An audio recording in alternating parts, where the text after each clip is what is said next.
Education. Education comes from the Latin word educe, which means to bring out from within. Education is the process of bringing potential out from within a person. It means stimulating growth instead of allowing stagnation, encouraging visionaries instead of dreamers, fostering love for solutions rather than addiction to problems.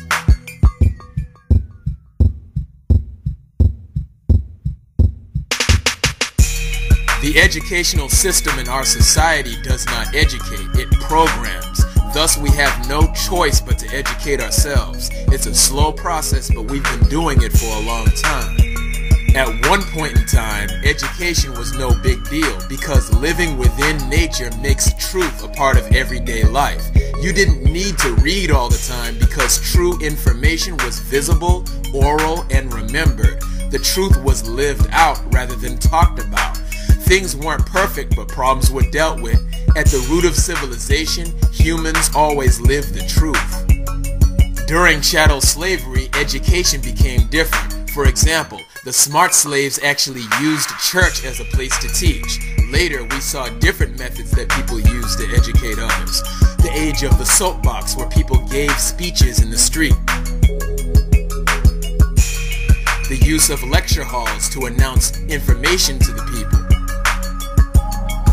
Ciphers on the street corner to reach those who need it most.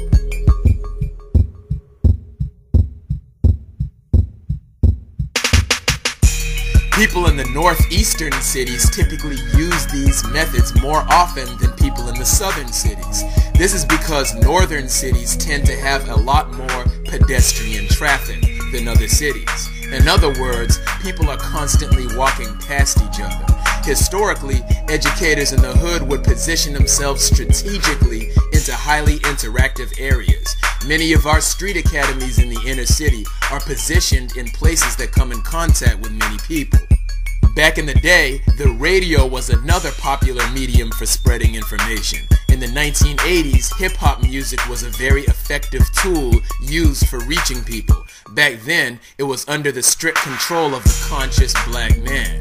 Hip-hop was similar to capoeira in a way because it looked like play from the outside, but on the inside it was education. Some of our comedians use the comedy stage to educate the people. Aaron Magruder uses his brilliant cartoons to educate. All of these methods come under attack at one time or another, yet the point is this: while you have the ability to use a certain method, use that method and be victorious with it until the age of using that medium comes to an end. Then you move on to something else. For example, the internet is a free medium right now, and the video sharing phenomenon is a powerful tool. Therefore, serious educators should harness this power to the best of their ability while we still have the opportunity and means to do so. Just to make a point about the power of education, allow me to provide a short history lesson. This is the kind of history lesson that could change the way you view something. Skilled labor during slavery. Because usually when we think about slavery, we normally think about the kind of work that a farm animal or a machine would do. We think about crude labor that doesn't require much intelligence or ingenuity.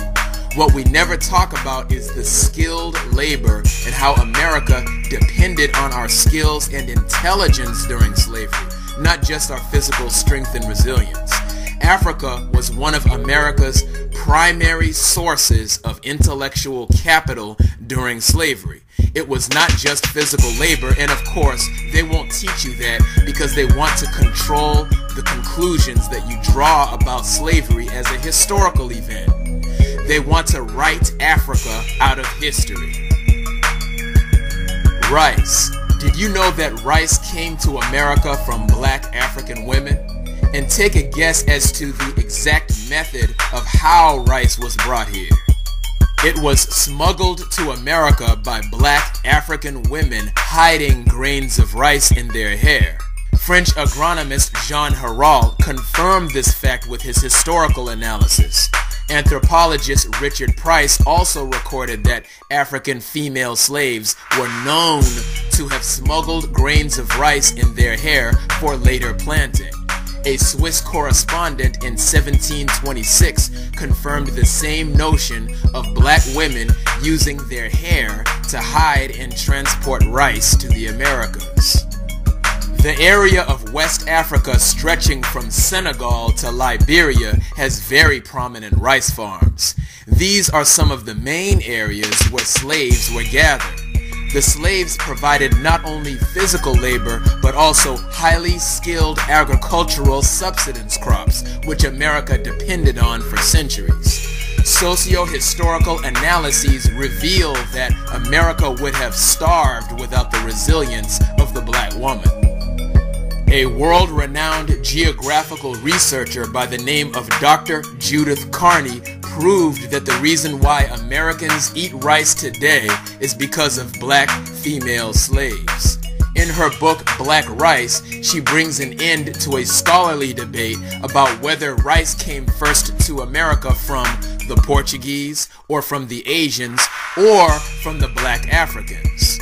In botany, the African species of rice is known as Oryza glaberrima, while Asian rice is known as the sativa species. Africans have been cultivating this rice for more than 3,000 years. It is the African rice that genetically matches the rice that is grown here, which supported America for centuries. Even the historical records reveal slave owners bragging about how many rice farms they control based on the genius of their slaves. The world's most advanced form of rice cultivation, which was based on tidal inundation, was implemented by the black African women. The system for growing rice in South Carolina was actually identical to the unique methods used in the Upper Guinea coast. How resilient the black woman must be to smuggle grains of rice in her hair and then to plant them later, cultivate them, and create some of the most technologically advanced rice farms in the world. It seems that many of the most brilliant accomplishments of the black man and woman are hidden away, not only in history, but also still in modern times. This can be corrected by our collective decision to educate ourselves and to educate each other. The choice is ours. The solution is this: support everything and every avenue that brings power to black education. Peace.